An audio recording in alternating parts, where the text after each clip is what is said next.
문제를 너무 쉽게 내네요. 여러분 안녕하십니까? 하루를 잘 지내셨습니까? 오늘 저녁을 기다리셨습니까? 정신없이 살다 오셨습니까? 오늘 저녁에도 정말 중요한 말씀을 또 다루겠습니다. 하루하루 주제가 아주 중요한 겁니다. 저는 평범한 목사지만 제가 여기서 드리는 말씀은 정말 어마어마하게 중요한 것입니다. 하루하루가 다 중요한 거예요. 어쩌면 이것을 제대로 모르고 예수를 믿으면 나중에 엉뚱한 곳에 가 있을 수도 있고, 또 믿는 과정에서 전혀 시간 낭비, 노력 낭비. 여러분 신앙하면요,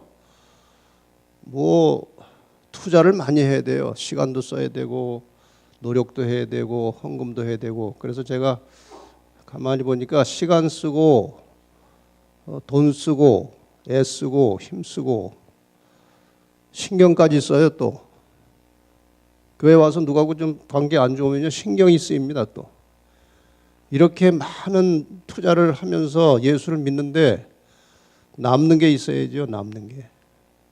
그래서 제대로 좀 신앙을 하려면 이런 기본적인 신앙의 뼈대를 알고 믿어야 이 살도 생기고 또 근육도 생기고 피도 잘 통해서 신앙생활 잘하면요 정말 마음이 편안하고 두려울 것도 없고 마음이 은근히 기분이 좋고 그래요.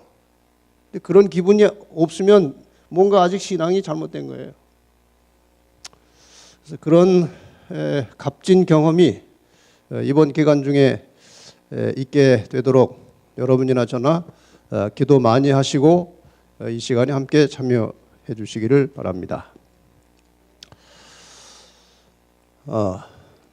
다시 용과 싸우는 여자의 일생 두 번째 날, 여자를 공격한 용의 후손들.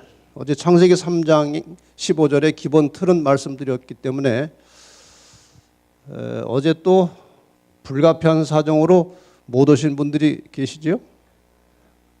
어제 내용을 잠깐 좀 간략하게라도 설명을 하고 시작을 해야 될 것 같습니다. 어제 말씀드린 대로 창세기 3장 15절은 모든 성경이 여기서 풀려져 나갑니다. 창세기 3장 15절을 제대로 이해 못하면 성경을 제대로 읽을 수가 없고, 이 창세기 3장 15절을 제대로 이해하면 성경 전체가 한꺼번에 다 풀려지도록 그렇게 되어 있습니다. 그래서 창세기 3장 15절을 이번 기간 내내 시작하면서 잠깐씩 보고 넘어갑니다. 여기 나는 하나님이시고 너는 지금 하와를 미혹해서 죄에 빠뜨린 뱀, 그리고 그 속에 들어있는 사탄 마귀입니다. 너는 너의 후손은 이 땅에서 사탄의 일을 대행하는 악의 세력들, 세속의 세력들을 너의 후손이라고 합니다. 여기 여자는 상징적으로 쓰여질 때 교회를 말합니다. 교회. 그리고 여자의 후손은 남자와 상관없이 이 땅에 태어난 딱 한 분의 존재, 예수 그리스도가 여자의 후손이고, 더 나아가서 구약의 여자 이스라엘을 통해서 이스라엘의 혈통을 빌려서 태어난 예수 그리스도를 말하는 것입니다. 그래서 싸웠습니다. 너와 너의 후손 그리고 여자와 여자의 후손이 이 선악간의 치열한 싸움 끝에 여자의 후손은 머리를 상했고 또 뱀 사탄은 발꿈치를 상했다고 되어 있습니다. 여자의 후손은 발꿈치를 상하고 뱀 사탄은 머리를 상했다고 되어 있습니다. 여자의 후손이 발꿈치를 상한 것은 십자가의 죽음, 일시적인 죽음이죠. 그리고 부활과 승천을 다 합쳐서 여자의 후손이 발꿈치를 상했다고 하는 것이고, 머리를 상했다는 것은 사탄은 결국 완전히 멸망을 당해서 모든 악의 세력들이 이 땅에서 사라질 것을 미리 예고한 것입니다. 그래서 여자와 여자의 후손이 한 편이 되고 용과 용의 후손이 한 편이 되어서 싸우는 역사가 지금 지구의 역사입니다. 근데 저게 여자의 후손 예수 그리스도는 지금 하늘에 계시기 때문에 우리 눈에 보이지 않습니다. 이 뱀 사탄은 땅에 있지만 숨어 있습니다. 나타나지 않습니다. 그리고 그 자기의 후손들, 악의 세력들을 충동시켜서 이 싸움을 싸우는 겁니다. 그래서 결국 눈에 보이는 가시적인 싸움의 세력들은 이 땅에 있는 교회와 하나님의 백성들, 그리고 악의 세력, 용의 후손들이 싸우는 역사가 진행되고 있는 것입니다. 이것을 가지고 이제 설명을 좀 드리자면 인류의 역사는 여러분과 제가 살아가고 있는 이 지구, 인류의 역사는 교회와 예수 그리스도 그리고 사탄과 세상의 권력들 사이에서 일어나는 전쟁의 역사입니다. 이 전쟁의 흐름을 제대로 볼 수 있어야 올바른 신앙을 할 수 있게 되어 있습니다. 그래서 하나님께서는 예언을 통해서 그 모든 전쟁의 역사를 상세하게 가르쳐 주셨습니다. 하나님은 여자의 후손 예수를 통해서 인류를 구원하시려고 하시고 사탄은 인류를 멸망시키려고 하는 싸움이에요. 그리고 그 여자의 후손, 사탄의 머리를 상하게 할 여자의 후손은 이스라엘 민족을 통해서 출생할 것이 예언되어 있기 때문에 사탄은 1차적으로 그 여자의 후손이 출생하지 못하도록 이스라엘 민족을 공격해서 이스라엘 민족을 이 땅에서 여자 후손 나타나기 전에 쓸어버리고 완전히 멸망시키는 것이 사탄의 1차 공격 목표예요. 이것을 알고 성경을 보면 성경이 잘 풀려나갑니다. 자, 이러한 차원에서 사탄의 공격 대상은 명백합니다. 1차적으로 이스라엘을 공격하는 겁니다. 이스라엘을 없애려고 이 지구상에서. 있어도 완전히 타락시켜가지고 메시아가 오더라도 그 목적을 달성하지 못하도록 이스라엘을 멸망시키고 타락시키는 것이 사단의 1차 공격 목표예요. 예수님께서 그럼에도 불구하고 그 혈통을 통해서 이 땅에 오셨습니다. 여자의 후손이 나타났습니다. 여자의 후손이 나타났을 때 사단의 모든 노력은 이 예수 그리스도 여자의 후손을 실패하게 하고 죄짓게 하고 시험에 빠뜨려서 인간의 구원을 이루지 못하도록 하는 것이 두 번째 사탄의 공격이었습니다. 그 다음에 세 번째, 발꿈치만 상하고 올라가셨어요. 구원이 다 이루어진 것입니다. 그리고 그분은 올라가셨어요. 그리고 이 땅에 교회가 남게 된 것입니다. 여자가 남게 된 거예요. 세 번째 사단의 공격 대상은 이 교회와 성도를 핍박하는 것입니다. 완전히 교회를 쓸어버리려고 하는 것이에요. 계시록 12장의 표현에 보면은 물을 강같이 토하여 여자를 이 땅에서 쓸어버리려고 했다고 되어 있어요. 이게 사탄의 핍박입니다. 핍박. 그래서 교회가 거의 타락해서 사탄이 이길 것 같은 분위기가 만들어졌었습니다. 한때. 그런데 계시록 12장 17절에 보면은 용이 여자에게 분노하여 돌아가서 그 여자의 남은 자손, 끝까지 하나님의 말씀과 계명에 충실한 사람들이 지구상에 남아있는 거예요. 마지막 때에도. 그래서 그 여자의 남은 자손 곧 하나님의 계명을 지키고 예수의 증거를 가진 자들로 더불어 싸우려고 바다 모래 위에 섰더라. 이것이 네 번째 싸움이고 마지막 싸움이에요. 그러니까 네 번째 공격 대상은 여자의 남은 자손이라고 되어 있습니다. 이 한 주간 동안 이 역사를 함께 예언을 통해서 이제 공부하는 것입니다. 그러니까 하루 저녁이라도 빠지면은 이게 중간에 필름이 끊어진 것 같아가지고 연결이 잘 안 되니까 무슨 수를 써서라도 빠지지 말고 오셔야 됩니다. 여러분이 정말 양심적으로 참된 그리스도인, 올바른 신앙생활 하기를 원하시면 이번 한 주간을 놓치지 마시길 바랍니다. 이런 강의는 잘 하질 않아요. 하다 보면 뭐 이런저런 얘기를 하는데 그 하지 말았으면 좋은 얘기도 해야 돼요. 할 수 없이 해야 됩니다. 그래서 잘 안 합니다, 사람들이 이걸. 저는 미련해가지고 자꾸 하는 거예요. 잘 몰라가지고. 근데 이걸 모르면 안 됩니다. 자, 그럼 이스라엘 민족의 역사를 이제 먼저 살피겠습니다.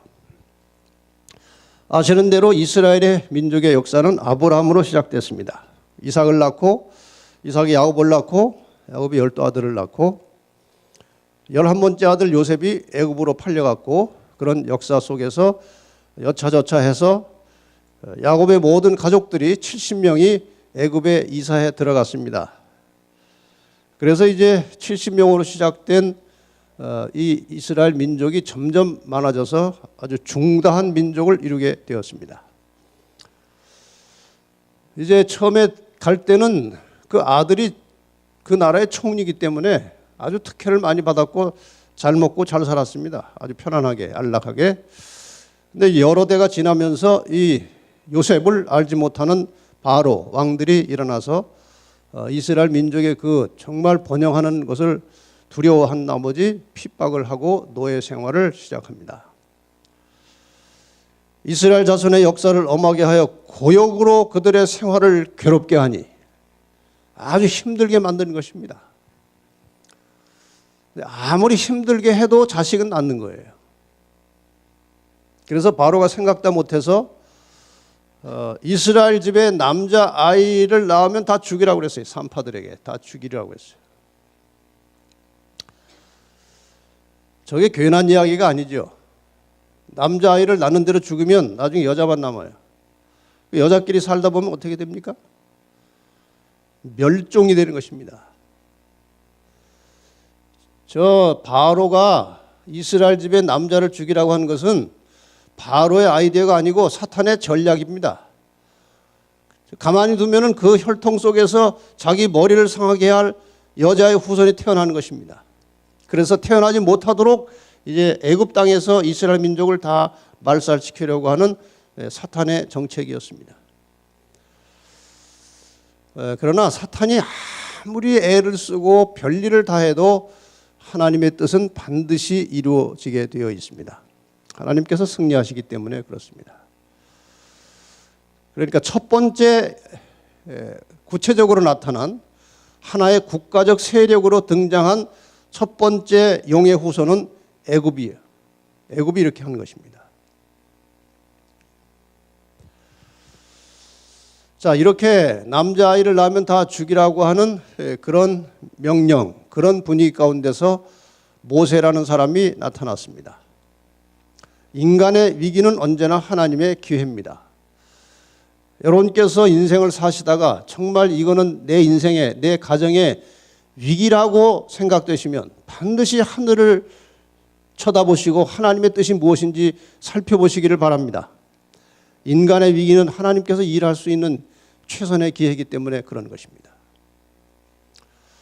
모세의 인도를 따라서 이스라엘 백성들이 애굽을 출발했습니다.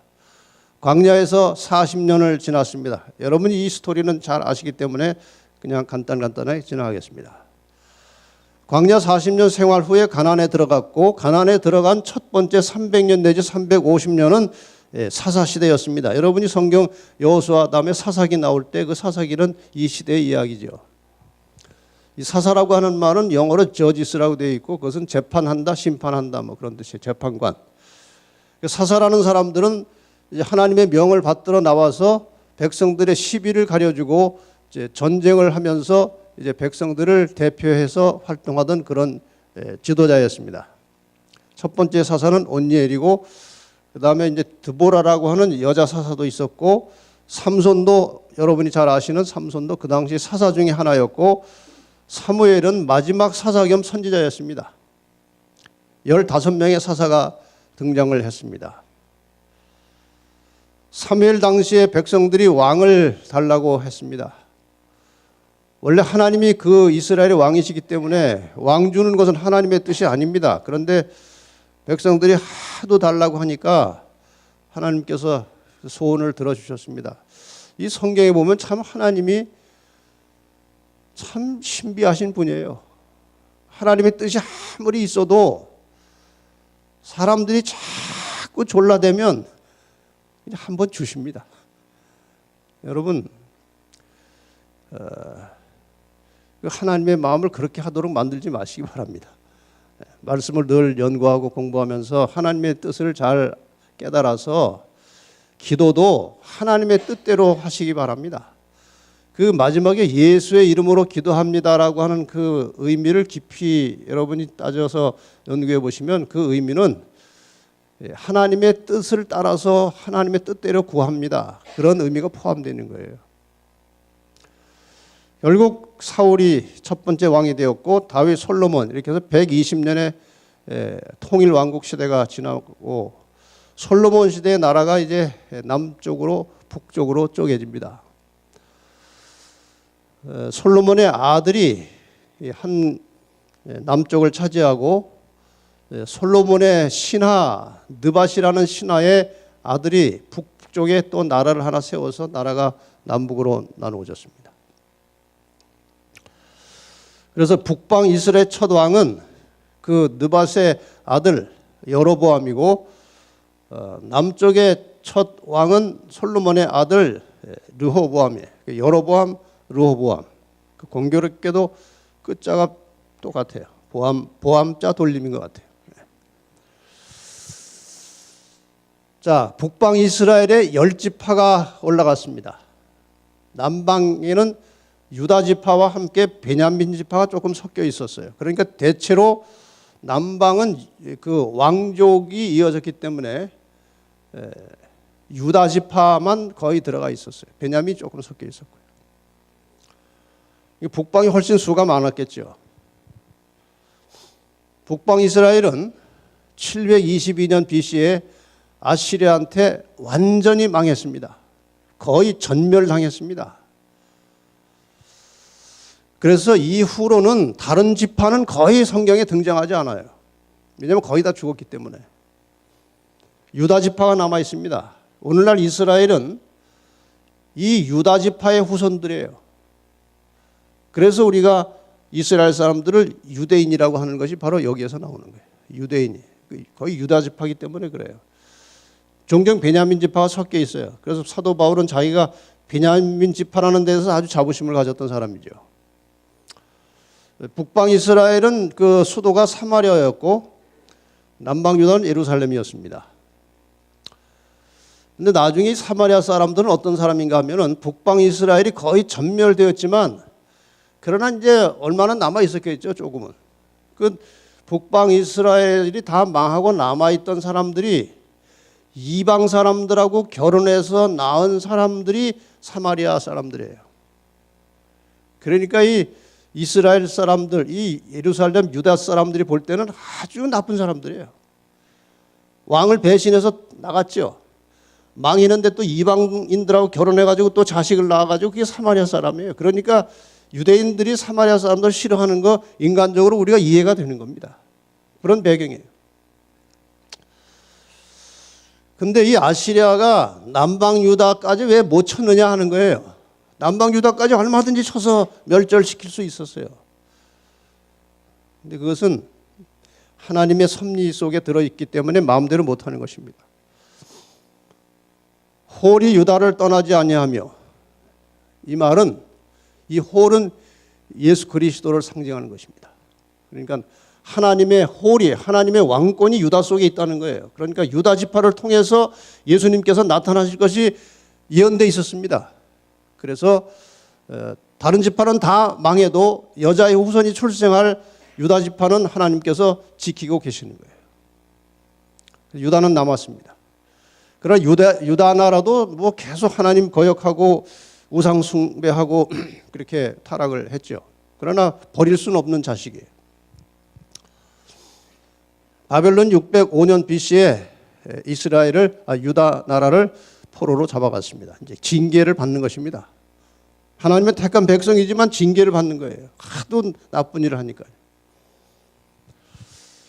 지금 여기 그림을 보시면 이 조그만 동그라미 안에 들어있는 저 지역이 이 유다 나라 사람들이 왔다 갔다 이스라엘이 이제 이동하며 살던 지역이 바로 저기입니다. 여러분이 보시는 대로 여기가 현재 이스라엘이고 여기가 이제 이집트지요. 이게 사우디아라비아 쪽이고요. 여기가 이제 그 사람들의 고향이에요. 그래서 이 주변의 강대한 나라들이 역사를 통해서 계속해서 이 이스라엘을 잡아먹으려고 덤벼드는 겁니다. 저거 없애려면 얼마든지 없앨 수 있는 상황이었지만 저 이스라엘을 통해서 여자의 후손이 나와야 되기 때문에 하나님께서 계속 붙들고 계시는 거예요. 망하지 않도록. 하나님의 섭리 가운데 있었죠. 자, 그 나라들을 이제 하나씩 살피면 애굽 지나갔고 아수르 지나갔고 그 다음에 역사를 보면 아수르 다음부터는 바벨론이 이제 유다를 포로로 잡아간 이후에 계속해서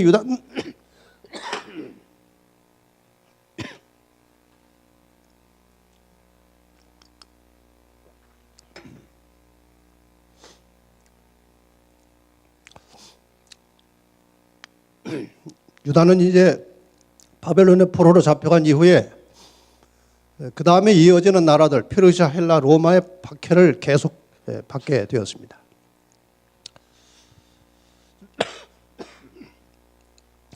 자, 이제 유다 나라 주변에 등장하는 이제 세속의 나라들의 역사를 공부하려고 합니다. 우선 남방 유대의 왕들 리스트를 좀 보겠습니다.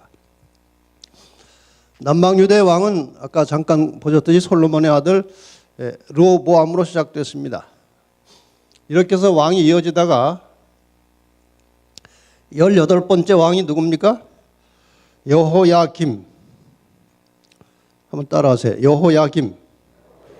이게 이제 내일 시험에 나오는 거예요.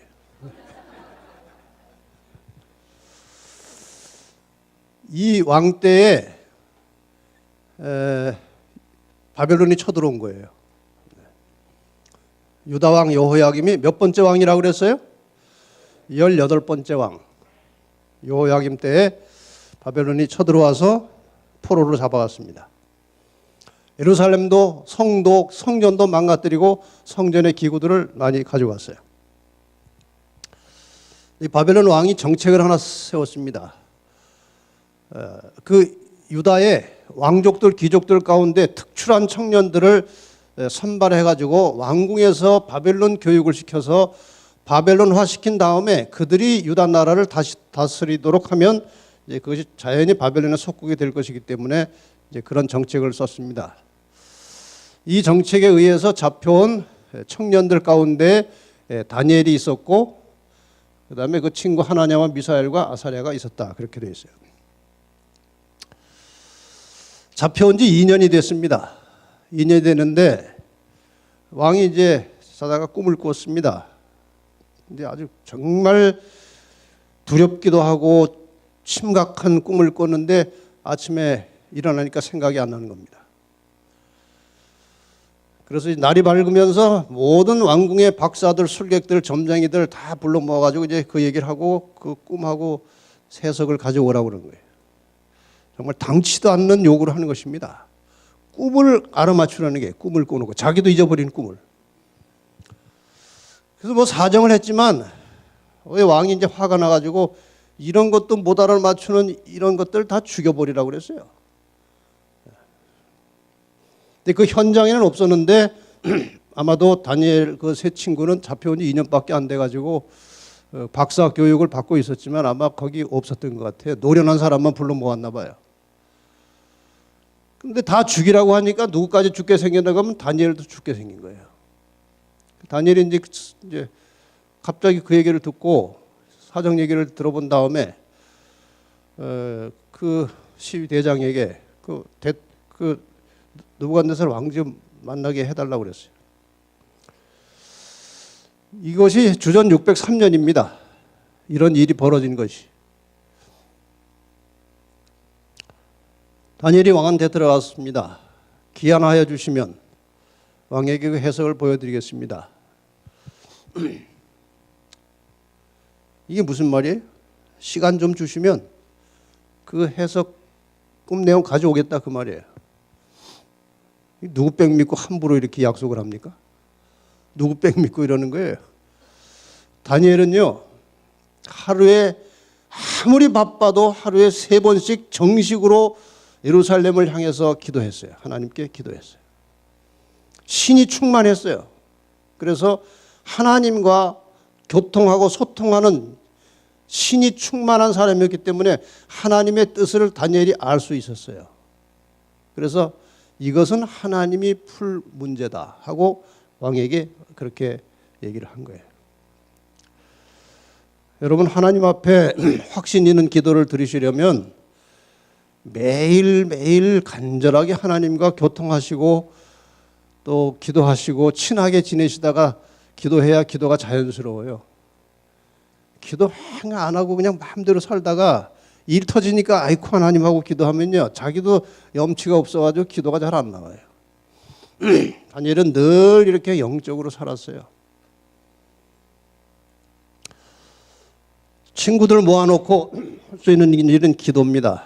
기도를 하니까 이 은밀한 것이 밤의 이상으로 다니엘에게 나타내 보였고, 다니엘이 하나님을 찬송하면서 다시 느부갓네살 왕 앞으로 갔습니다. 그리고 이렇게 말합니다. 왕이요, 왕이 침상에 나가서 장래 일을, 미래 일을 생각하실 때 은밀한 것을 나타내신 이가 장래 일을 왕에게 알게 하셨사오며, 왕이 꾼 꿈은 미래의 일이라 이게 앞으로 될 일을 꿈으로 보여주셨다는 거예요. 근데 자기가 잠자기 전에 생각했던 것까지 알아맞추는 거예요. 꿈만 알아맞추는 게 아니고 왕이 잠자리에 들어가기 전에 그 미래의 일을 생각하셨죠. 이 바벨론이 앞으로 어떻게 될 것인지. 그래서 그 꿈에 대한 해답으로 하나님께서 그걸, 그 왕의 생각에 대한 해답으로 하나님께서 그 꿈을 주신 겁니다. 근데 그 다음 대답이 참 다니엘다운 대답이에요. 내가 이 은밀한 것을 나타내시면, 하나님께서 내게 이 은밀한 것을 나타내시면 내 지혜가 다른 인생보다 나은 것이 아니라 오직 그 해석을 왕에게 알려서 왕의 마음으로 생각하던 것을 왕으로 알게 하려 하심이니이다. 이게 다니엘의 인품이에요. 사실 이 자리는 왕에게 한번 자기 자랑할 만한 자리입니다. 왕이 그렇게 궁금하던 것을 답을 가지고 왔거든요. 그리고 이 꿈과 해석을 보면 나라의 둘째 자리에 앉히겠다고 그랬어요. 보상이 약속된 거예요. 근데 다니엘은 보상에는 별로 관심이 없었습니다. 이런 정직하고 겸손한 마음으로 사는 사람에게 하나님께서 함께 동행하십니다. 이게 하나님의 뜻이에요. 이런 사람을 찾으셔야 하나님은. 자기 잘난 척하지 않고 교만하지 않고 자기를 낮추고 늘 모든 것을 하나님과 의논해서 하는 그런 사람을 하나님께서 찾으십니다. 우리 모두 그런 하나님의 신실한 종들이 되시기를 바랍니다. 이렇게 해서 다니엘이 이제 왕의 마음으로 생각하던 것 뭡니까? 장래 일을 설명을 하는 것입니다. 왕이 꿈에서 한 신상을 보셨습니다. 아주 광채가 나고 무시무시한 신상을 하나 보셨죠. 그 신상이 바로 미래 역사를 말하고 있는 것입니다. 그런 뜻이죠. 신상이 미래 역사를 말하는 것입니다. 이 잠자기 전에 생각하던 것도 알아맞히고 꿈 이야기를 하니까 생각이 나는데 정확한 거예요. 아마 다리가 후두를 떨렸을 것입니다. 도대체 이 자가 누구냐. 그런데 그 우상의 머리는 정금이고 가슴과 팔들은 은이고 배와 넓적다리는 노시고 종아리는 철이고 발은 얼마는 철이고 얼마는 진흙이었습니다. 근데 꿈이 거기서 끝난 게 아닙니다. 왕이 이런 신상을 보셨는데 꿈이 계속 이어졌죠. 또 왕이 보신즉 사람의 손으로 하지 아니하고 뜨인 돌이 하나 공중에서 떠서 날라왔어요. 사람의 손을 대지 않았다는 말하고 신상하고 지금 대비가 되는 것입니다. 저 신상은 사람이 만든 거예요. 조각이에요. 사람의 손을 대지 않은 게 저런 신상이 나올 수가 없어요. 저건 사람이 만든 거예요. 그런데 이것은 사람의 손을 대지 아니한 돌이 하나 날라왔다는 거예요.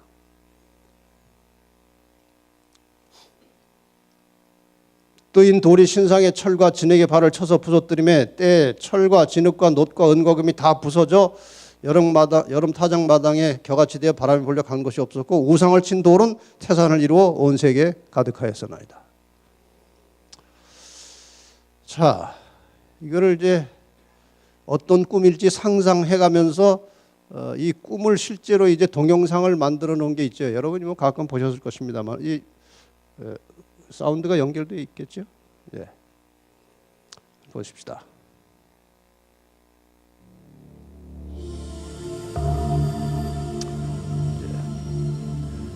금속으로 만든 신상이 하나 나타났습니다. 광채가 나고 무시무시하게 생긴, 머리는 금이고 가슴과 팔은 은이고 배와 넓적다리는 노시고 종아리는 철이고 그리고 발가락은 철과 진흙이 섞인 이런 신상, 동상을 느부갓네살 왕이 꿈에서 봤습니다.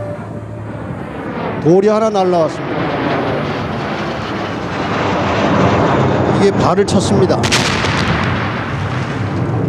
산산조각이 나서 여름 타작마당에 겨같이 다 날아가 버리고 간 곳이 없고, 이 돌이 태산을 이루어 온 세계에 가득하게 되었다. 이 꿈의 소리를 듣는 순간에 느부갓네살은 기절하는 줄 알았을 것입니다. 정확하게 자기 꿈을 그대로 다시 보여주는 것입니다. 얘기해 준 거예요. 자, 이것은 말씀드린 대로 이 꿈의 내용은 왕이 궁금해하던 미래 역사입니다. 바벨론 이후의 역사예요. 이걸 해석해 보면 주전 605년경에 시작된 바벨론부터 시작해서 이 인간의 역사 마지막까지의 그 역사가 이 꿈속에 다 들어있다는 것입니다. 자, 그럼 이 역사를 좀 해석을 해봐야 되겠죠. 왕은 곧 그 금머리입니다. 그 신상의 금으로 된 머리가 바로 바벨론이고, 이 바벨론을 통치하는 느부갓네살 왕 당신이 바로 이 금으로 된 머리에 해당하는 것입니다. 당장 기분이 좋죠.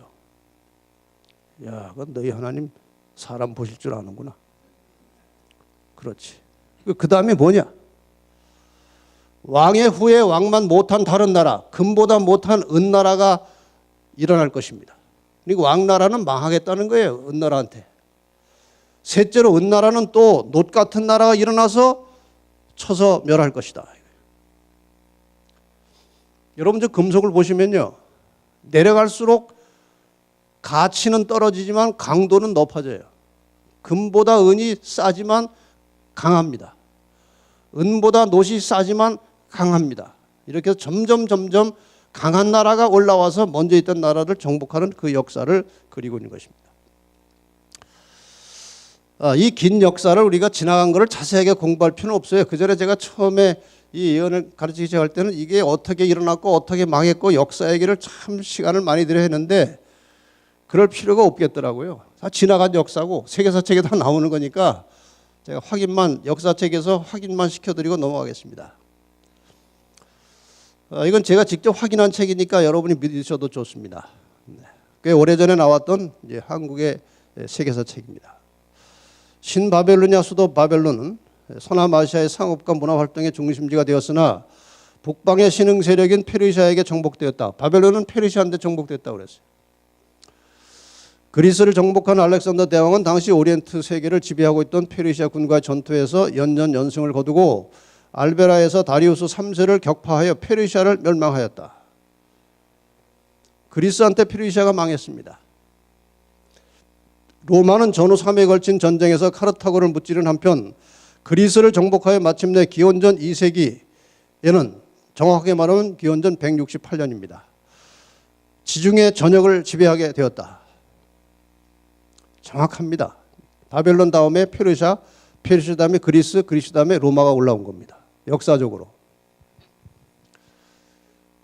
이 다니엘이 왕 앞에서 해석한 이 꿈의 내용은 바벨론 시대입니다.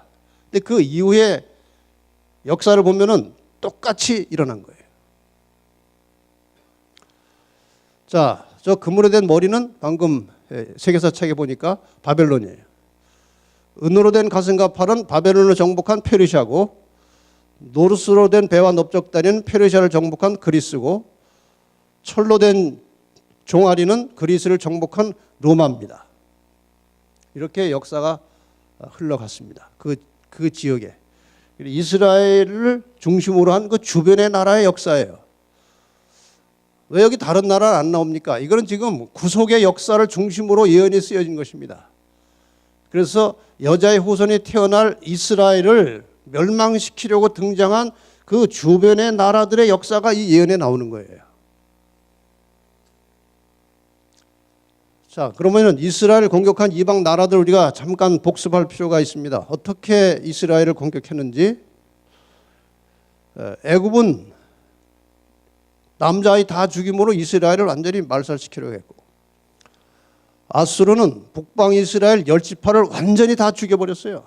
그리고 남방 유다는 아마도 하나님의 보호하심으로 공격을 못했을 것입니다. 하나님이 그건 보존하셨어요. 남방 유다는. 그 다음 바벨론부터는 이 신상에 그대로 다 나옵니다. 역사가 그대로 다 나와요. 아시는 대로 바벨론은 유다 백성들을 포로로 잡아가지고 완전히 유다 나라를 바벨론화 시키려고 작심을 하고 지금 교육을 하는 그런 상황이었습니다. 바벨론 이후에 바사 나라가 올라왔어요. 페르시아가 올라왔는데, 에스더는 이제 저 시대 이야기입니다. 에스더 여러분 아시죠? 에스더 죽으면 죽으리라. 에스더 그건 아실 거 아니에요? 그게 이 페르시아 시대예요. 그 이야기를 여러분이 아시지만 제가 잠깐 소개를 드리자면, 거기 유대 나라 사람들이 많이 있었기 때문에 그 여러 공무원 가운데 또 왕궁에조차도 이 유대인들이 여기저기 일을 하고 있었어요.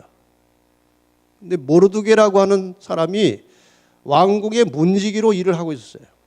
유대인이지만. 근데 거기 페르시아에 아주 대단히 높은 신하 하나가 하만이라는 사람이 있어요. 하만. 이 사람이 이제 왕궁을 출입하는데 다 자기한테 이렇게 굽시굽시 절하는데 그 한 사람이 양 별로 마음에 안 들어요. 인사를 잘 안 해요. 인사를. 이 유대인들은 자부심이 있어가지고요. 프라이드가 있어가지고 그 남의 나라 사람한테 절하고 그런 걸 안 해요. 그래서 이제 밉보였어요. 그래가지고 저자가 누구냐? 유대인이다. 그러면 저자를 죽여 없애야 되겠다는 그런 이제 생각으로 출발했는데, 이 분이 점점 커져가지고 나중에는 왕과 이런저런 모략을 해가지고 페르시아의 바사에 거주하는 유대인 전체를 다 죽이라고 하는 그런 법안을 만들어가지고 왕이 도장을 찍은 거예요. 그래서 어느 날 어느 시가 되면 온 바사의 사람들은 유대인들을 다 장대에 매달아서 죽이도록 그렇게 명령이 되는 거예요. 아주 무시무시한 명령이었어요. 그때 이제 이 모르드게가 그 전에 이미 이제 하나님의 섭리로 에스더라고 하는 유대인이 거기 왕의 아내로 들어갔죠. 왕으로 들어가 있는 상태인데, 여러분 아시는 대로 그 왕 에스더가 이제 삼촌 모르드게하고 이렇게 저렇게 의논을 해가지고 결국 어떻게 됐습니까?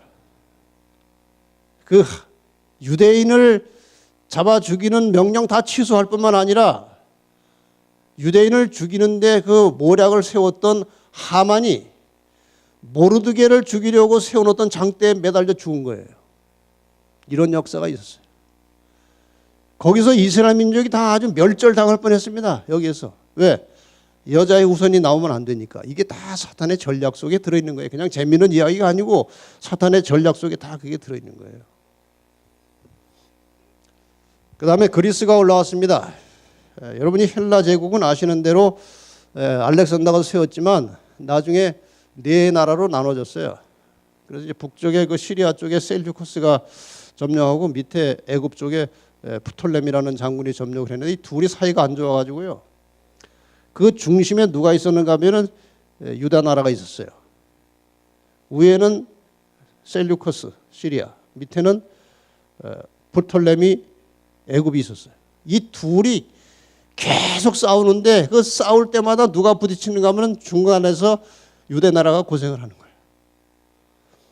그래서 그 사이에 이 전쟁 틈바구니에서 유대 나라는 성전 참 비참하게 약탈을 당하고, 성전에다가 그 제단에다가 돼지 잡아놓고 제사 지내는 일도 하고 안식일 못 지키게 하고 아주 고생 많이 했어요. 근데 유대 나라의 모든 문화와 모든 종교를 말살시키려고 한 거예요. 이 틈바구니에서. 이게 사탄의 전략이었어요. 그 다음에 이제 로마가 올라왔습니다. 로마는 하나님의 나라와 백성들을 핍박하는 대표적인 국가입니다. 이 이름은 이제 나중에 공부하시면 아시겠지만 말세까지 전속될 이름이에요. 로마는 절대로 이름이 사라지지 않았어요. 제가 이제 목요일쯤 아마 그 얘기가 나올 것입니다. 수요일이나 목요일쯤에 그 얘기가 나올 거예요. 자, 이렇게 해서 이 나라들이 전부 다 이스라엘을 잡아먹으려고 한 나라들이에요. 이 나라들이. 그래서 이렇게 예언에 나오는 겁니다. 그 다음에 이제 종아리 로마에 이어서 발가락 10개가 있죠. 그것은 이제 로마가 분열되는 장면인데 뭐 이것도 우리가 역사를 자세히 공부할 필요 없고 세계사 책에 로마가 이렇게 일시에 망하지 않고 분열된 스토리가 장황하게 나옵니다.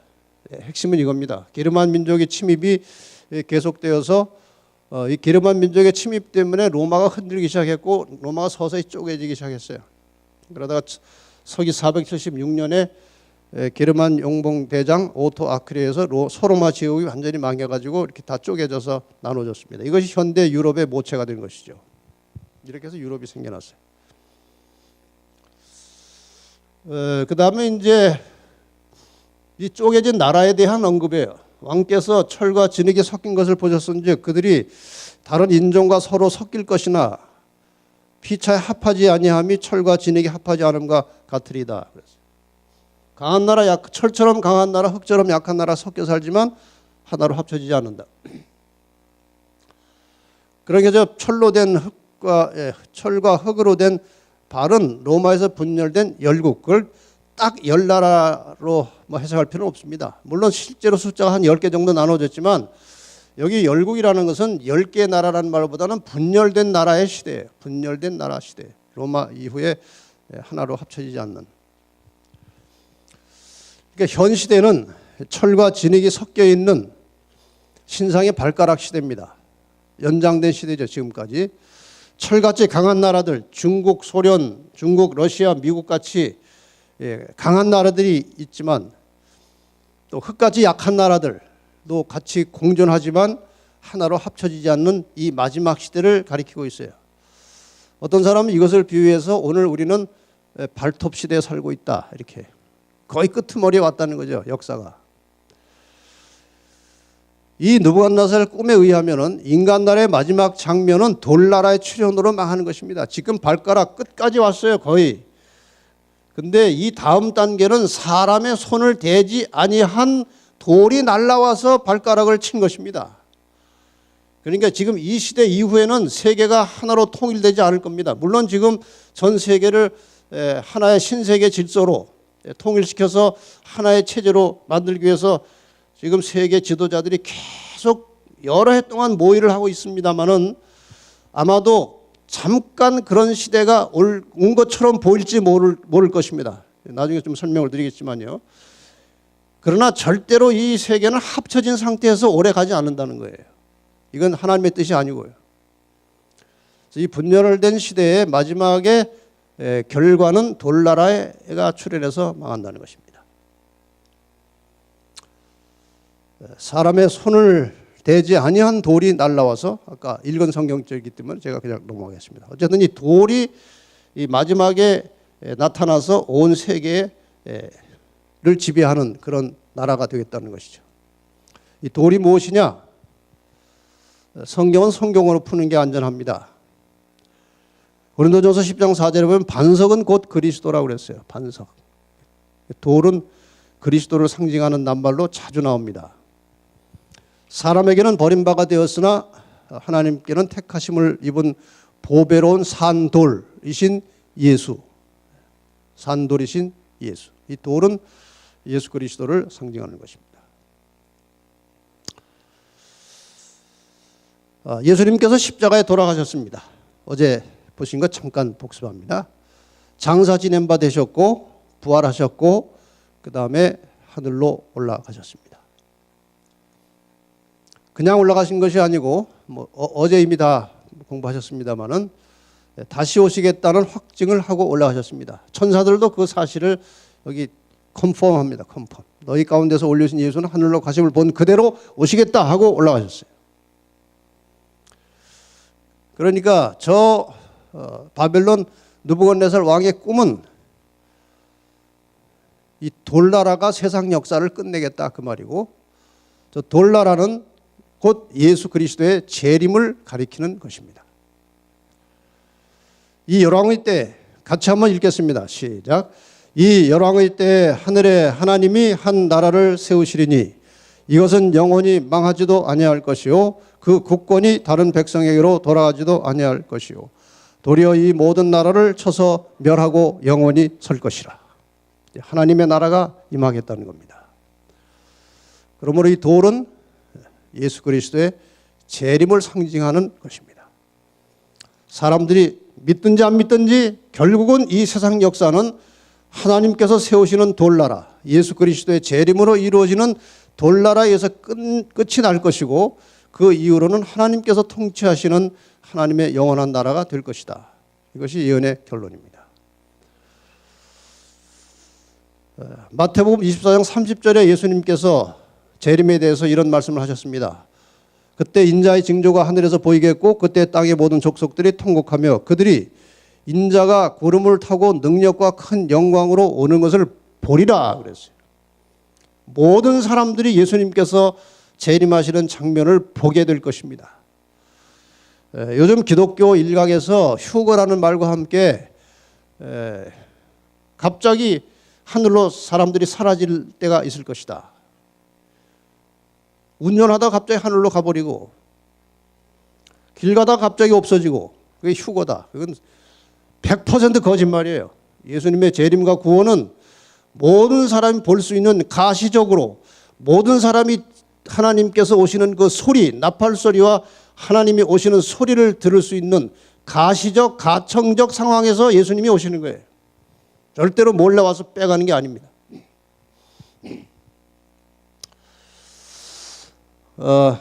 그동안 이 신상이 하도 오래 서 있어가지고 오늘 좀 제가 눕혀놨습니다.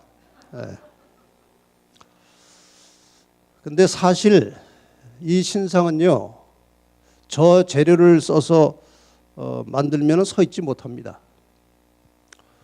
모든 물질은 무게가 있어요. 무게. 솜도 무게가 있고 공기도 무게가 있어요. 그 무게의 기준을 물로 잡아서 비중을 계산합니다. 물 1cc를 1g이라고 하고 비중을 1이라고 해요. 그게 기준이에요. 물보다 무거운 것은 비중이 이제 2도 되고 3도 되고, 물보다 가벼운 것은 0.5도 되고 0.2도 돼요. 여기 금속이 다 비중이 있는 것입니다. 저 금은요, 비중이 19가 넘어요. 물보다 19배 무거운 거예요. 금은 묵직하잖아요. 금은 조그만 거 들어도. 은은 비중이 10.9인가 그래요. 한 10배 정도 무거워요. 놋은 8점 얼마예요. 철은 7.8이에요. 내려갈수록 금속이 가벼워집니다. 이게 저 모양으로 실제로 만들어 있으면 서 있지 못해요. 또 다른 의미는 인간이 만드는 나라는 언제나 불안전하기 때문에 언젠가는 넘어지는 거예요. 이게 교훈이에요. 지금 미국이 뭐 굉장한 나라 같지만요, 매우 불안한 나라입니다. 뭐 중국, 러시아 다 마찬가지예요. 인간의 세계는 언제나 불안해서 어느 날 어떻게 될지 몰라요. 결국 돌나라가 안정된 나라로 마지막에 온다는 거예요. 자, 저렇게 놓고 공부하면 쉽죠. 역사는 이렇게 흘러가는 거니까. 바벨론 다음에 페르시아 나왔고, 페르시아 다음에 그리스 나왔고, 그리스 다음에 로마 나왔고, 그 다음에 로마가 분열됐다가 결국 저 끄트머리에 이 분열된 나라, 지금 같은 이 시대가 연장돼서 마지막에는 하나님의 나라가 세워진다는 것이 저 예언의 마지막 그림이에요. 계시록 11장 15절에 세상 나라가 우리 주와 그 그리스도의 나라가 되어 그가 세세토록 왕노릇 하시리로다. 여러분, 예수님을 왕으로 모시고 살면 얼마나 좋겠습니까? 완전하신 분이. 여기 미국 대통령 트럼프신데 어떻게 만족하십니까? 불안해요. 이 인간은요, 어차피 불안한, 부족한, 연약한 존재들이에요. 이스라엘의 역사를 보세요. 그렇게 남북의 왕들이 수십 명이 나왔지만 성경을 읽어보면은 어떻게 저렇게 정치를 못할까? 어떻게 하나님을 믿는 왕이 저 모양일까? 내가 해도 저 정도는 더 하겠다. 이런 왕들이 전부 다 거의 다 그래요. 몇 사람 빼고는요. 제가 이제 인생을 뭐 많이 살진 않았지만 이제 한국에서 전철 공짜로 타는 사람이 됐어요. 한국은 만 65세 넘으면은 이렇게 카드를 하나 줘요. 농협에 가면은 카드를 주면은 그거 타고 이제 전철 그냥 타고 다녀요. 탈 기회가 별로 없죠. 이제 자기 차로 다니니까. 이렇게 살면서 제가 지금에 와서 뼈저리게 느끼는 것은 두 가지입니다. 하나는 인간은 속절없는 죄인이라는 거예요. 정말 한심해요, 인간은. 아무리 과거에 뭐 굉장한 이력과 경력이 있어도 어차피 사람은 죄인이에요.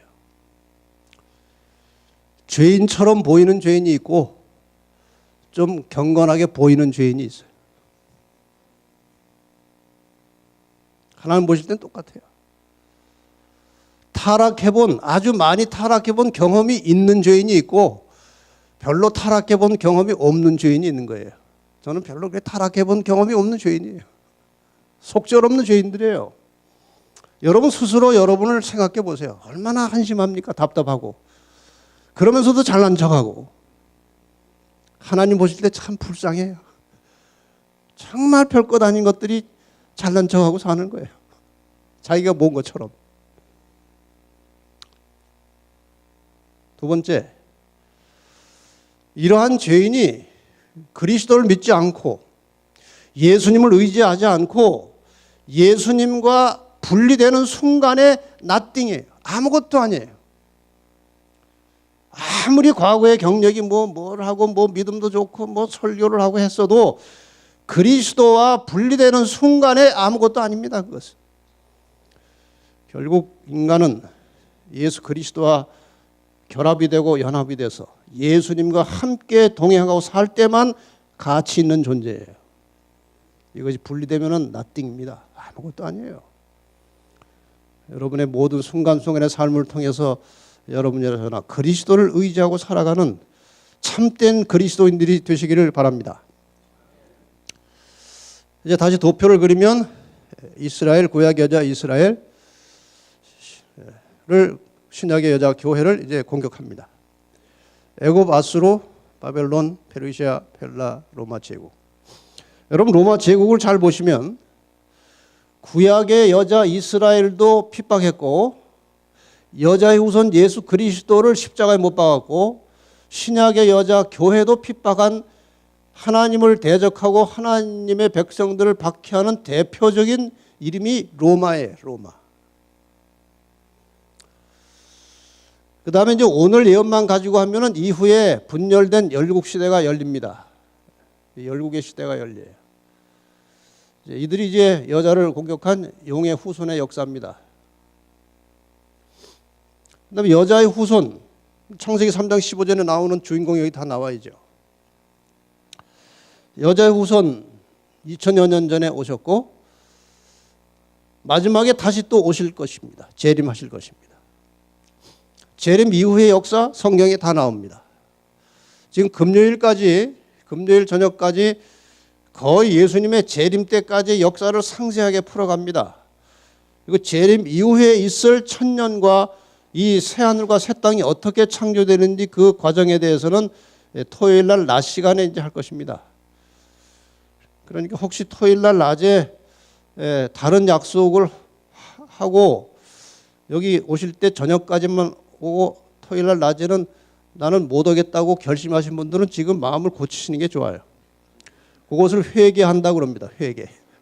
회개하시고 돌이켜서 토요일 날 약속을 어떻게 해서라도 정리하시고 이 마지막에 재림 이후에 인간의 역사가 어떻게 되는지를 꼭 들으셔야 돼요. 그거 모르면 또 그게 헛것이에요.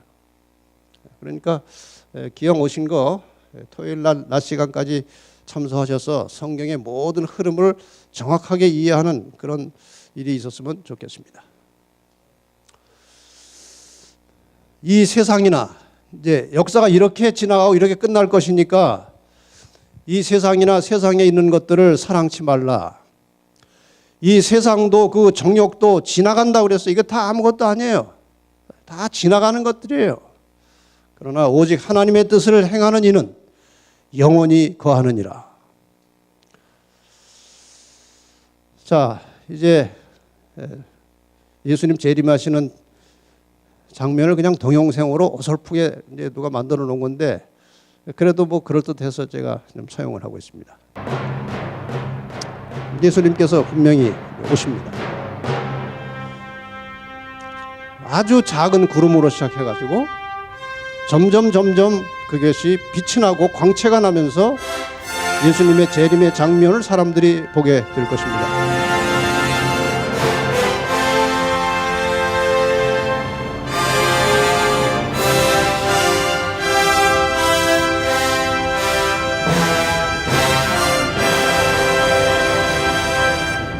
부활도 이때 있을 것이고요.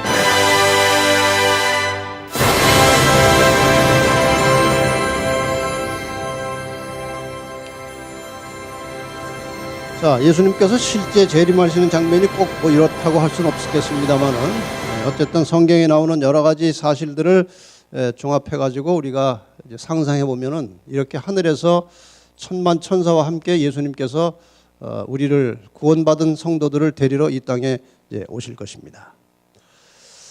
히브리 10장 37절에도 잠깐 후면 오실 리가 오시니 지체하지 아니하시리라. 분명히 때가 되면 하나님의 타이밍이 되면 오십니다. 인간의 생각으로는 왜 이렇게 안 오시나 더디나 이렇게 생각할 수 있습니다만은 그건 사람이 유한한 사람이 하는 생각이에요. 어떤 분은 그래요. 내가 처음에 교회 들어올 때 50년 전부터 예수님 오신다 했는데 아직까지 안 오시는 거 보니까 그거 이상한 거 아닙니까? 그래. 자기 생각이에요. 그건. 제자들도 예수님 재림이 자기 때 있을 것이라고 믿었어요. 왜 그래야 됩니까? 왜 예수님께서 깨어서 기다리라고 그랬어요? 언제 죽을지 모르기 때문에 그러는 거예요. 그 얘기를 제가 좀 결론적으로 하려고 그러는 거예요. 예수님께서 재림하시는 목적 혹은 그때의 상황을 이사야 40장 10절에 보라 주 여호와께서 장차 강한 자로 임하실 것이요 친히 그 팔로 다스릴 것이라. 보라 상급이 있고 그에게 보응이 그 앞에 있다. 예수님께서 오랜 세월 하나님께서 요청하셨습니다. 내게로 오라. 죄를 해결하고 구원받자. 나와 같이 살자. 오랜 세월 호소해 오셨지만 끝까지 그 하나님의 음성을 거부한 자들에게 보응이 있을 것이고 그 말씀을 들은 하나님의 백성들에게 상급이 있겠다고 말씀하셨어요. 그래서 상급은 보응은 영벌에 들어가는 것이고 상급은 영생에 들어가는 것입니다. 둘 중에 하나입니다. 하나님께서 모든 사람을 다 구원하기를 원하십니다. 아무도 멸망받기를 원하지 않으세요. 하나님께서 마지막에 보응하시고 멸망하시는 것은 죄입니다. 죄인이 아니고 죄예요. 죄를 멸망하실 때 죄를 버리지 않고 죄를 껴안고 있는 사람들이 죽는 거예요. 예수님이 오시기 전에 혹은 오늘 하루하루 예수님을 통해서 나에게서 죄를 분리시켜야 돼요. 그리스도가 나의 의시고 나는 죄인이에요. 그래서 그리스도를 내가 나의 구주로 아주 솔직하게 아주 정직하게 겸손하게 그분이 나의 구주이심을 인정하고 내가 가지고 있는 어떤 죄된 습관을 계속 떨쳐버리라는 거예요. 죄를 버리고 그리스도와 함께 살라는 것입니다. 이것이 매일의 생활에서 계속돼야 되는 거예요. 하루하루. 끝까지 죄를 버리지 않고 품고 있으면 하나님께서 죄를 멸하실 때 죄와 함께 죽는 거예요. 다시 말씀드립니다. 하나님이 죄인을 미워해서 죽이는 게 아니에요. 죄와 분리되지 않았기 때문에 죄를 멸하는데 같이 죽는 것입니다. 하나님은 모든 사람이 그리스도를 통해서 죄를 해결하고 구원받기를 원하십니다. 아들까지 보내셨어요. 죄를 해결해 주시려고. 그럼에도 불구하고 거절한다면 할 수 없이 죄와 함께 멸망하는 것이 성경의 원리예요. 이러한 세상 종말에서 살아남는 법이라는 책이 있길래 제가 한번 사서 봤습니다. 봤더니 참 기묘한 책이에요. 마지막에 이제 핵정전도 나고 뭐 양식이 떨어지고 뭐 이렇게 전쟁이 나면은 먹고 살아야 되니까 산 속에 깊이 들어가서 굴을 얼마를 파고 그 굴에다가 이렇게 온도를 잘 맞춰서 이제 창고를 만들어서 음식을 어떻게 준비하고 그런 내용이에요 보니까. 여러분 그렇게 종말을 준비하고 있으면요 그런 사람이 제일 먼저 죽어요. 왜 그런지 아십니까? 사람들이 다 지금 먹을 것이 없는데 거기 먹을 거 있다면 소문날 거 아니에요. 그럼 가서 다 죽이고 먹는 거예요. 이것이 인간이에요. 이것이. 저건 살아남는 방법이 아니라 가장 빨리 죽는 방법이에요. 여기 사는 방법이 나옵니다. 그러므로 주 여호와께서 가라사대 보라 내가 한 돌을, 여기 돌 얘기가 또 나와요. 시온에도 기초를 삼았노니 그 시험한 돌이요 귀하고 견고한 기초돌이라. 그것을 그 돌을 믿는 자는 급절하게 되지 아니하리로다. 이 돌을 믿으면은 그렇게 멸망하지 않겠다는 거예요. 돌이 누구십니까? 예수 그리스도예요. 이게 살아남는 길입니다. 좀 더 구체적으로 성경은 돌에 대해서 이렇게 말합니다. 이 돌 위에 떨어지는 자는 깨어지겠고 이 돌이 사람 위에 떨어지면 저를 가루로 만들어 흩으리라. 이해가 되십니까? 저 말씀이? 돌 위에 떨어지면 깨지겠고 돌이 사람 위에 떨어지면 저를 가루로 만들어 흩으리라. 이건 뭐 떨어져도 문제고 이래도 문제고 저래도 문제처럼 보여요. 그렇죠? 돌이 떨어진다는 것은 예수님의 재림을 말하는 거예요. 돌이 떨어지기 전에 반석 대신 그리스도 위에 우리가 먼저 떨어져서 깨지라는 거예요. 자아가 죽으라는 거예요. 내가 깨지라는 것입니다. 먼저 그리스도 안에서. 그러면 산다는 거예요. 그런데 돌이 떨어질 때까지 자기가 깨어지는 경험이 없으면 돌이 떨어져서 가루로 만들어 흩어버리겠다는 것은 멸망을 말하는 거예요. 이건 완전한 멸망이에요. 제가 저 성경절을 보고 이런 생각을 잠깐 했어요. 옛날에 한국에 한참 간첩이 많을 때 간첩 잡는 이야기가 참 많습니다. 간첩에게 뭐 하는 표어도 많고 그 중에 하나가 불안에 떨지 말고 자수하여 광명 찾자 이런 말이 있어요. 이게 도망 다니다가 간첩 노릇하다가 잡히면은 그냥 이제 죽는 것입니다. 근데 잡히기 전에 뭐 하면은 자수하면 살 길이 있는 거예요. 여러분 예수님 오시기까지 피해서 도망 다니지 말고 오시기 전에 자수하여 광명 찾으시기 바랍니다.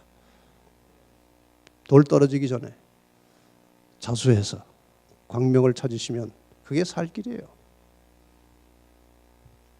신앙하는 것은요 그냥 부수적으로 생활의 한 파트로 하는 게 아니에요.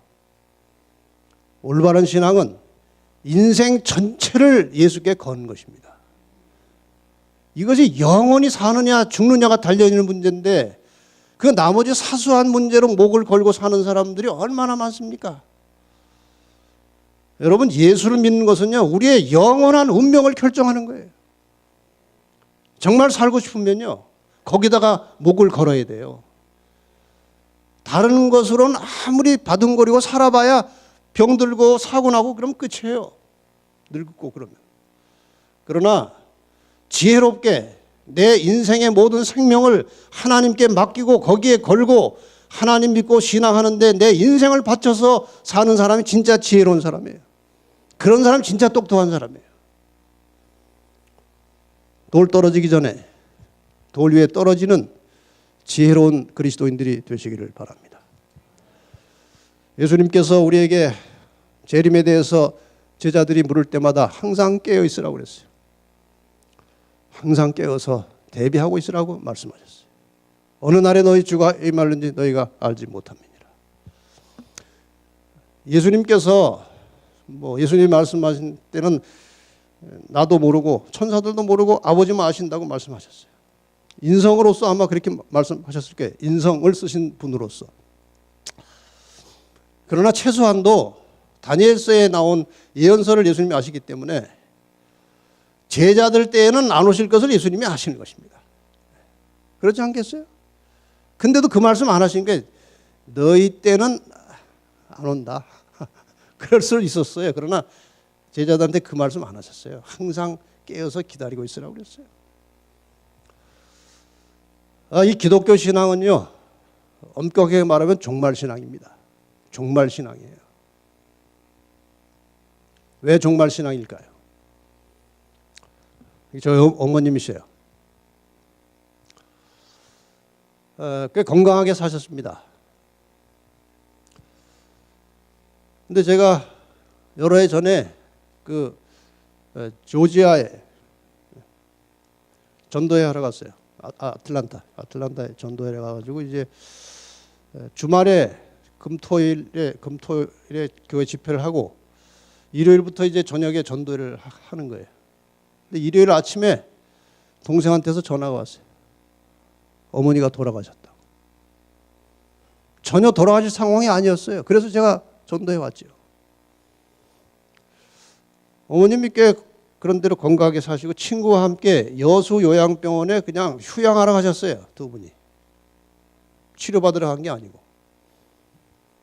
근데 저희 어머니는 이 전도를 참 열심히 하셔요. 저는 원래 전도 체질이 아니라는 것 같은데 자꾸 전도를 하는 거 보니까 피가 좀 있는 모양이에요. 거기 가서도요, 쉬지 않고 구도자들을 보면 성경을 가르치는 거예요. 어느 방에서 이렇게 침대 위에다 책을 올려놓고 그쪽에 몇 사람 둘러앉고 성경을 가르치다가 돌아가셨어요. 그게 끝입니다. 아무도, 본인도, 가족도 그 시간에 돌아가실 거 몰랐어요. 2013년 6월 24일에 그 상태로 재림을 맞이하는 거예요. 그 상태로. 그 당시 그 상태가 재림 맞이하는 시간이에요. 이게 개인의 종말입니다. 예수님의 재림은 언제 있을지 모르지만 미래에 있을 확실한 예수님의 재림은 이거는 역사의 종말이에요. 근데 중요한 사실은 개인의 종말과 역사의 종말이 일치한다는 것입니다. 내가 죽는 순간이 내 개인의 종말이기도 하지만 곧 예수께서 재림하실 때 일어나는 역사적 종말과 같은 거예요. 그래서 오늘 하루하루를 재림을 맞이하는 준비된 마음으로 살라는 것입니다. 그래서 항상 깨어 있으라고 말씀하셨어요. 여기 아주 좋은 말씀이세요. 우리는 오늘이 우리에게 주어진 마지막 날인 것처럼 깨어있고 활동하고 기도해야 한다. 그렇게 되면 우리의 생애는 참으로 진지해질 것이다. 우리는 모든 말과 행동에서 예수님을 밀접히 따르게 될 것이다. 오늘 내가 생명이 끝난다면 다른 사람하고 시비하고 미워할 이유가 하나도 없습니다. 오늘 끝나는데 뭘 시비하겠습니까? 오늘 끝난다면. 가진 것 다 베풀고 나눠질 것입니다. 오늘 끝난다면. 그렇지 않습니까? 나뿐이 아니에요. 저 사람도 언제 죽을지 몰라요. 어떤 교통사고로 죽을지, 심장마비로 죽을지 아무도 내일을 보장할 수 없는 것입니다. 저희 어머니가 가신 지 한 주인가 두 주일 후에 우리 영남학교 36학교 교장선생 부부가 그 명절에 고향에 가서 부모님 뵙고 인사하고 오다가 고속도로 들어서는 어떤 길목에서 사고로 즉사했어요. 두 분이 같이 다 죽었어요. 그 시간이 예수님 재림하는 시간이에요. 그분은 그때 죽을 것이라고는 상상을 못하는 거죠. 젊은 사람이 아직 교장 일을 하고 있는데. 그러나 간 거예요. 아무도 내일이 보장된 사람이 없어요. 그래서 예수님께서 날마다 깨어서 기도하고 준비하라고 하신 거예요. 나도 그렇고 남도 그렇고. 피차간에 그래요. 그러니까 서로 존중하고 사랑하고 화목하고 살라는 거예요. 여러분, 내가 지금 어떤 사람들이 기분 나빠가지고 계속 그 사람 미워하고 있는데 그 사람이 어느 날 심장마비로 죽어버렸어요. 그럼 편하겠습니까? 그날에 오기 전에 화목을 가져요. 화목. 그리스도인들은 참 그리스도인의 증거는요, 모든 사람과 항상 화목한 관계로 사는 거예요.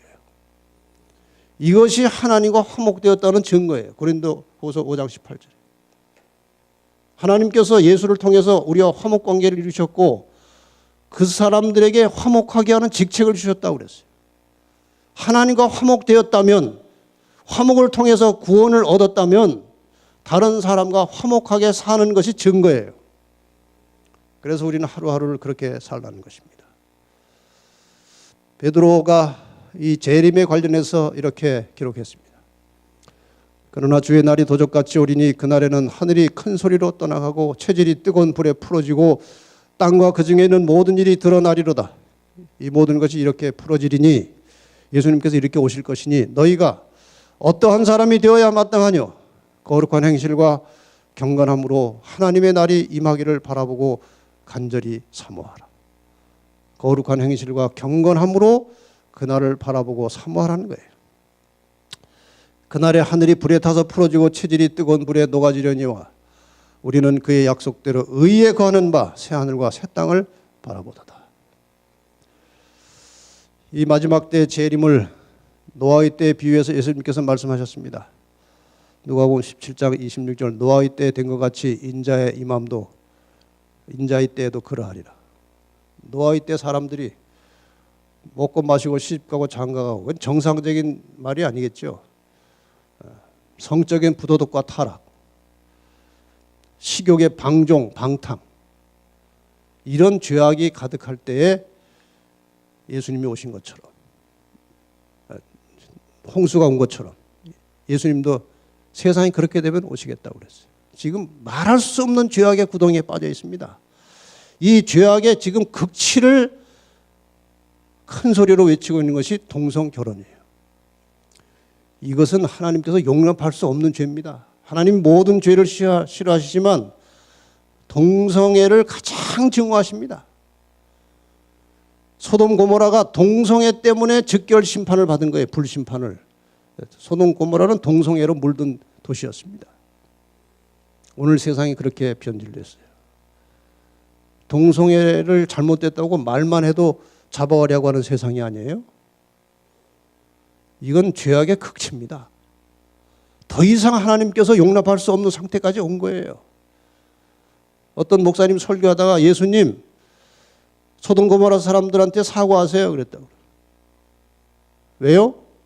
소돔 고모라는요 동성 연애만 했는데 불심판 받았잖아요. 근데 요새 결혼까지 하는데 왜 가만히 계십니까? 결혼을 하는 것 보고 가만히 계시려면 연애하다가 망한 심판 받은 소돔 사람들한테 사과하셔야죠. 일리가 있는 얘기 아니에요. 더 이상 이 지구 역사가 오래 갈 수가 없어요. 이 동성 결혼 이거는요 거의 마지막 사인입니다. 그런데도 사람들이 정신을 못 차리고 있어요. 홍수가 나서 물로 저희를 멸하기까지 깨닫지 못했다고 그랬어요. 오늘날 많은 사람들이 이러한 것을 보고도 정신을 못 차리고 살던 대로 사는 것입니다. 홍수가 왔어요. 문이 열리질 않는 것입니다. 하나님이 문을 닫았어요. 열리지 않아요. 예수님이 오실 때 이런 사람들이 있겠죠. 재림에 대한 이야기를 많이 듣긴 들었는데 아무 방비, 준비 없이 살았어요. 근데 오신 거예요. 그때 바로 이런 운명에 가는 것입니다. 이런 운명이.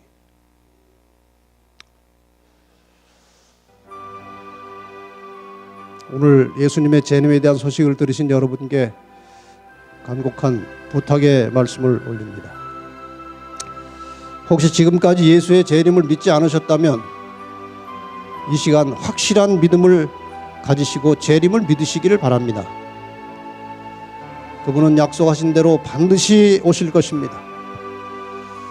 이미 재림을 믿으신 분들은 오랫동안 주님의 재림을 기다려왔습니다. 그런데 아직 주님이 오시지 않았습니다. 여러 가지 이유가 있겠지만 우리가 아직 하늘에 가서 살도록 준비되지 않았기 때문일 것입니다. 그리고 구원을 받아야 할 사람들이 아직 남아있기 때문에 그래요. 어쩌면 이번에 이 자리에 오시기까지 하나님이 기다리셨을지 모릅니다. 정말 양심적이고 진리를 사랑하는 사람인데 아직 길을 찾지 못하고 있기 때문에 여기까지 인도하시고 그분을 구원하시기 위해서 재림이 지연되는지는 몰라요.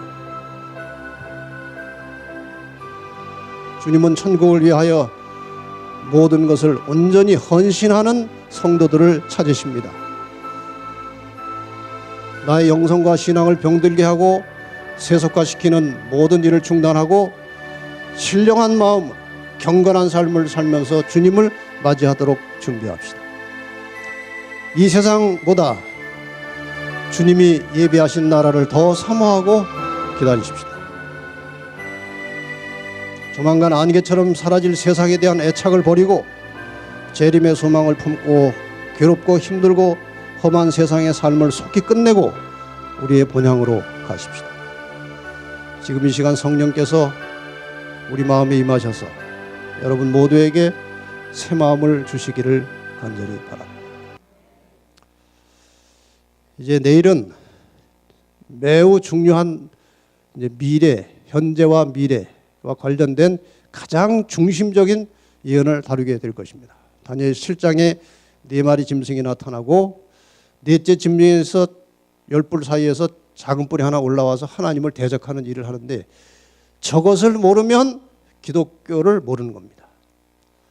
기독교를 정확하게 이해하려면 이 다니엘 7장에 나오는 작은 뿔, 하나님을 대적하고 그 백성들을 핍박하는 작은 뿔을 알아야만 기독교를 제대로 이해할 수 있어요. 내일 아주 중요합니다. 내일 빠지면 그 다음 날에 이어지는 내용은 다 여기에 관련이 있기 때문에 내일이 아주 참 중요합니다. 내일 꼭 뵙기를 바라고 다 함께 일어나셔서 이 좋으신 하나님 찬양을 하면서 기도하고 마치겠습니다. 다 함께 일어나셔서 좋으신 하나님을 찬양하십시다.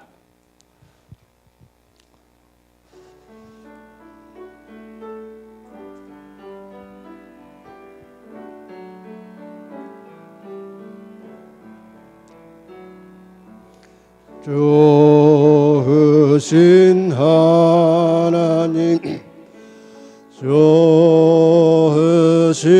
하나님, 참 좋으시 나의 하나님,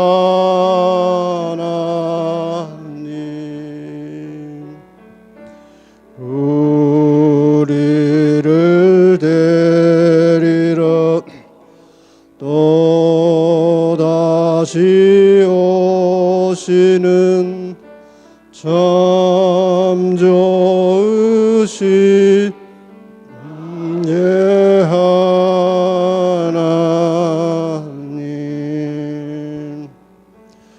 우리와 영원히 살기를 원하는 참 좋으신 나의 하나님.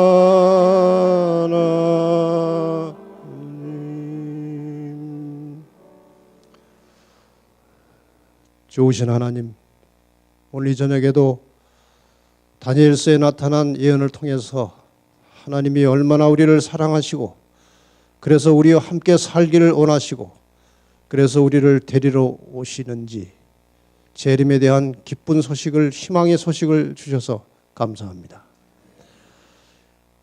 우리가 이 사실을 알고는 있지만 또 믿기는 했지만 내 현실 생활에 아무런 영향도 주지 못하고 매일매일 재림은 생각지도 않고 그냥 되는 대로 살아왔습니다. 연약한 저희들을 용서해 주시옵소서. 앞으로 우리의 인생 전체의 초점이 재림에 맞추어져 고정되기를 원합니다. 재림할 때 주님께서 우리를 데리러 오실 때 주님 맞이할 수 있는 그런 준비된 삶을 살 수 있도록 항상 깨어있게 하시고 우리 아버지께 영광 돌리는 삶을 살게 하여 주시옵소서. 주님 오시는 그날에 주님 만나기를 원합니다. 도와주시고 인도하시고 우리의 인생을 축복하여 주시옵소서. 예수님의 이름으로 간절히 기도합니다.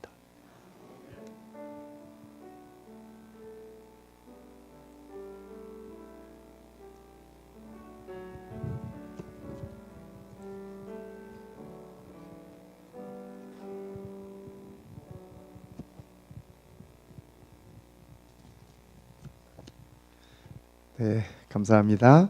우리 내일 저녁에